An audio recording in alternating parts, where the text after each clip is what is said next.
Bigyan mo ko ng isang rice at isang basong punong-puno ng yelo. Isang komedyanteng aktor ang tampok natin sa bidyong ito. Madalas mo din siyang mapanood sa pambatang palabas na Batibot. Tara, samahan niyo kong balikan ang naging karera niya sa pelikulang Pilipino.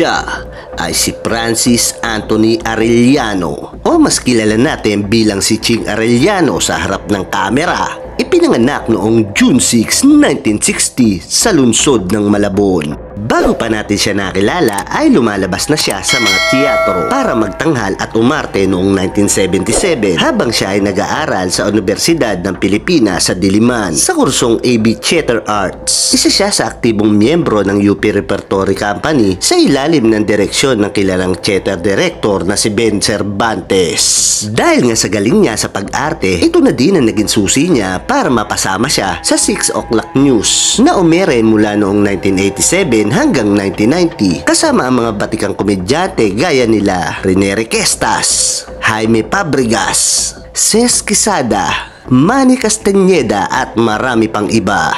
Dito, marami siyang karakter na nagampanan, kabilang na si former President Fidel Ramos. Nakasama din siya sa pambatang palabas na Batibot na umere mula 1984 hanggang 1994 bilang si Kuya Ching, ang resident jeepney driver ng nasabing palabas. Tanghali na kasi, malayo pa yung pupuntahan natin. Sige, Kuya Ching. Mas nakilala pa ang ating bida nang mapabilang siya sa sitcom ng ABS-CBN na Okidokidok noong 1993 bilang si SPO2.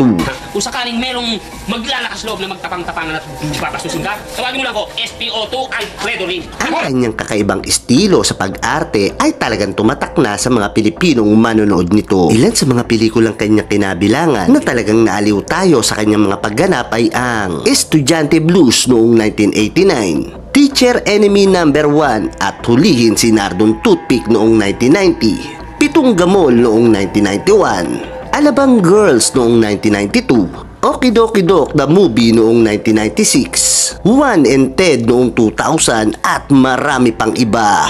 Umabot sa 3 dekada ang naiambag niya sa larangan ng komedya na talagang kinabiliban ng mga manonood nito matapos sumapit ang kanyang huling pamamaalam sa mundong ibabaw.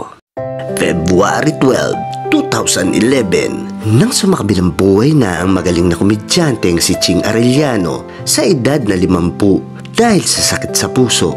Hindi naging maugong ang pagpanaw ng ating bida. Mas minabuti na lang ng kanyang mga kaanak na gawing pribado ang kanyang pagkawala bilang respeto sa komedyanteng aktor. Bagamat wala na ang ating bida, ang kanyang mga naiambag sa telebisyon at pelikulang komedya ay hindi na malilimutan pa. Isa si Ching Arellano sa mga aktor na may pambihirang talento sa pagpapatawa na hindi basta malilimutan hanggang sa ngayon.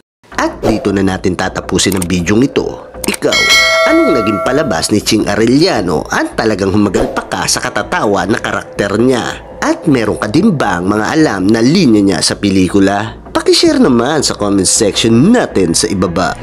Meron ka rin. Ayos. Meron kang overtime. Ikaw muna magbantay dun sa front desk habang wala kami nito. Sana ay nagustuhan nyo ang ating kwento. Hanggang sa mga susunod na video, huwag nyo po sanang kalimutang mag-subscribe at mag-follow. Maraming salamat sa inyo. I-share nyo po sana ang bawat nilalabas kong video. Hanggang sa muli. Paalam! Bakit? Matapang ka ba? Oo! Ako pa! Matapang ako! Bibigyan ba ako nito kung hindi ako matapang?